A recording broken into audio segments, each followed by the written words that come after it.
the being in full pads has made it a lot more fun to be a football coach. You know, there's aggression and contact and some enjoyment and competition that has a physical curriculum. And last couple of days have been very good. We had a scrimmage on what was the 5th day, and played pretty well. Not bad. Probably 60 plays and number of special teams opportunities, and I think this team is well ahead of where they need to be, but still some things that we need to accomplish and that we will accomplish as we go forward. So sad that John Hadel is having difficulty. There were a number of guys that in our circle at the end of practice that spoke about him, and so there's some heartfelt condolences to family and friends, and hope John can kind of pull out, so make it. So, but it's a good day. Defense was better on 3rd down than they've been, and there's some pass rush to that group, and offensively, I think there's some big plays that can be made. So I like where we're at. I like my team. Same stuff. Any questions? All right, if you do have a question, if you'll please raise your hand, we'll get a mic to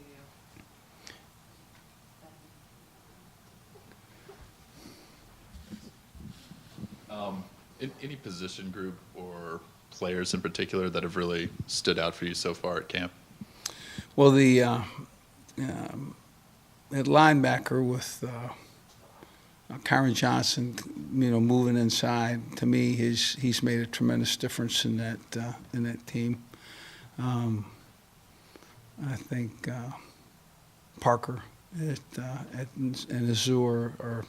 I think Azur's an old Parker, and they're two big, tall, running, athletic men, and so I think that position has been very productive. Raise your hand and we'll get you a mic. Hey, Les, this is a more big picture question, but I'm sure there's people out there that saw your success at LSU but might be skeptical you could repeat that sort of thing at KU. I guess what would you say to people that makes you confident that what you do can work at KU? Well, I have always enjoyed a team room and a team that could be ambitious, and this team is. I think they're hungry. I think there's a good, solid core of this team. It doesn't want to take what the opponent gives them. That they want to win, and I like their attitude. I can tell you this: this practice was a very up-tempo, go get after it practice, and that's how they have conducted their business this entire, camp schedule. Coach Les Miles here in the back. Last week you mentioned how cool it was to coach both of your sons. When they were kids, did you ever think or hope that you'd get this opportunity to do that? No. I thought that I might at one point in time, step away from college to coach them, but it didn't time up in any way. So, it's wonderful is what it is. You get to see them, you get to see them struggle, because everybody struggles. This is competition. This is not you don't walk onto the field and go, here I am, and that's what you want. You want your family, for that matter, to physically fight and compete and struggle. And I think the Jayhawks are giving that opportunity to my two sons. And then a big picture, how is it to have all four kids back in the same town? Yeah, well, that's really, if we can get them ever to show up at the same house, it'd be good. But we're, you know, we think that we'll enjoy the being close, and yeah. But these two boys, you know, they're going to be at school, and you know what? It just doesn't happen. They don't. There's not a I come home time. So, thanks. Anybody else? Journal coach, what have you seen out of Dalen Charlotte, and how important is he to the success of your wide receiving core this year? Yeah, Dalen Charlotte is a 6'1", just huge hands, strong, and a guy that thinks and pursues being the best. And so I think he's a guy that steps onto the field and does things that we didn't expect him to do, and or that he's not done before, I should say. So, he's trying hard, having a great camp, busting his behind. Right here with Kevin. Coach, I know when you come in and take over kind of somebody else's players, you need some of those players to really buy in. Speak on maybe Brice Tornade and just being kind of a senior and how he is kind of maybe being a leader for you. Well, he is a leader, and really since I met him, you know, we set up a unity council, and he and Akeem Adeniji have been, you know, two guys, one defense, one offense, that have really kind of sat in the center of the room, you know, talked about what we wanted to get accomplished, and both bought in. I think that when you have leaders buy in to what you're trying to get accomplished, it becomes a much easier transformation, because everybody wants to, and everybody's saying the same thing. Hey, we're going to do hard things to the people in this room. We're going to do small things better than anybody, and it's nice to hear the recall, if you will, of conversation and meetings in this room. Nate? Coach, whenever new coaches take over at places, you hear them talk about how important it is to establish their culture right off the bat. You don't get a second opportunity to come back and do that later. So for you, what are some of the most important things that you establish with this group of young men when it comes to the culture you want to have in this program? Well, the off the field culture is key. Okay, the what's going to be important, you know, in the community, what's going to be important in grades, what's going to be important in how you handle yourself socially, all of that is the ground level strength of any culture. Okay, and then we examine that and we put that in on the field, and physicality, toughness, the ability to you know, put yourself in tough spots and get yourself out. And we pride ourselves in playing in tight quarters. In other words, tight games, you know, tight finishes, and then having everybody buy in. In my opinion, that's being done, and I think you'll enjoy the culture that this group wants to adopt. It's really right behind that screen. They don't want to be just a football team. They want to be a dominant football team. They don't want to be just a player. They want to be a dominant player, and they put that in front of them to look at on a daily basis. Mitchell Summers with WIBW. Lots of new pass rushers getting opportunity this year. What is your expectation out of that room? A lot of new pass rushers, did you say? Yes, sir. Okay. I can tell you this, that there's a number of guys that can rush the passer, and certainly the outside linebackers, you know, that we talked about earlier, some guys that can fly, and then, our defensive line's going to be, I think, will be fine there in terms of pressuring the passer. And,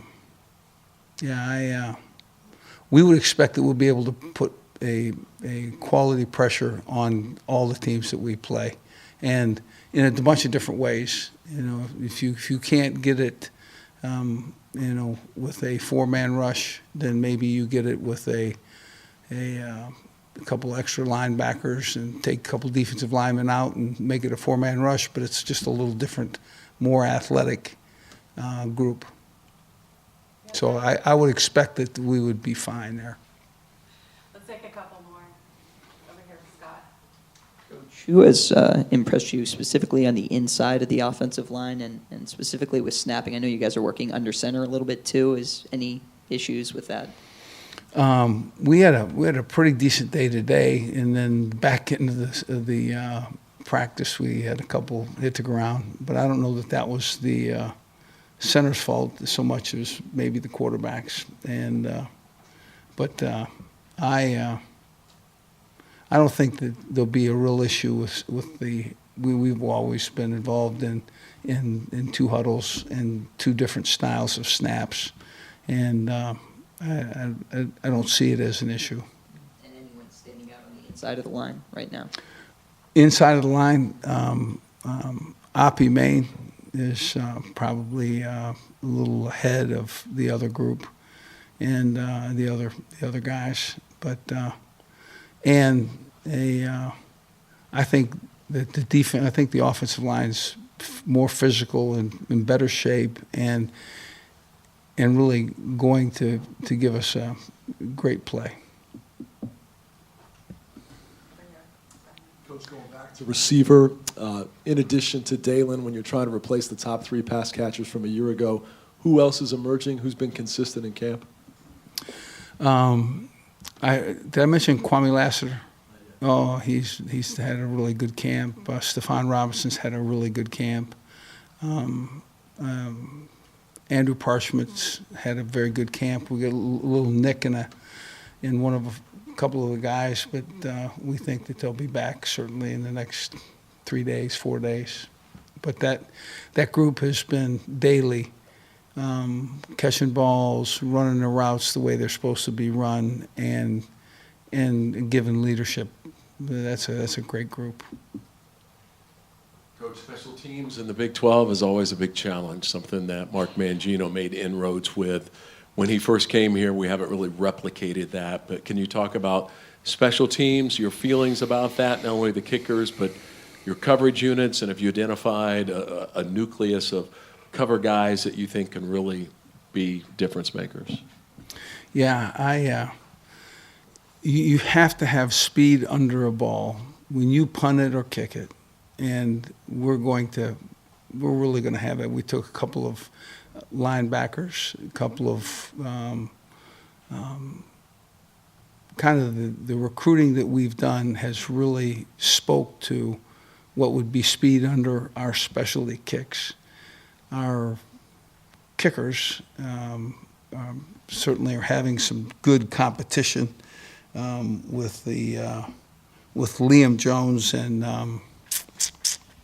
a quality guy. What's Porchilla? I can't say that name if I had say give me a week. So, but they're really competing routinely. I mean, and they can hit it. Of course, we got the second team all conference punter and really an early preseason All-American there.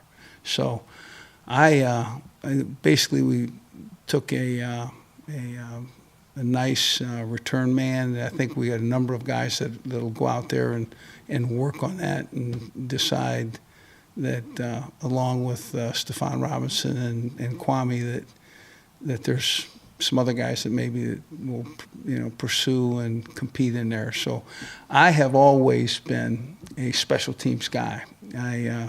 Joe Avasano, while I was with the Dallas Cowboys, I was with him while he coached special teams, and I really enjoyed it, how they approached it, and I think we've done some of the similar things right here.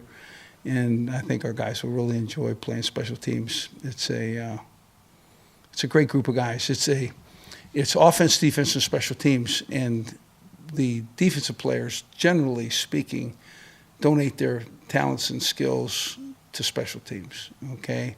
Our offensive players don't necessarily have the same skill set that the defensive players do. And then that special group of specialists that are holders and kickers and, you know, that thrive in that environment of special teams, they're a key part to every school, every team that steps onto the field. You have to have great special teams, and I think you will really enjoy our special teams. I think we'll be a lot of energy in the room, and I think there's a lot of speed on that team. So.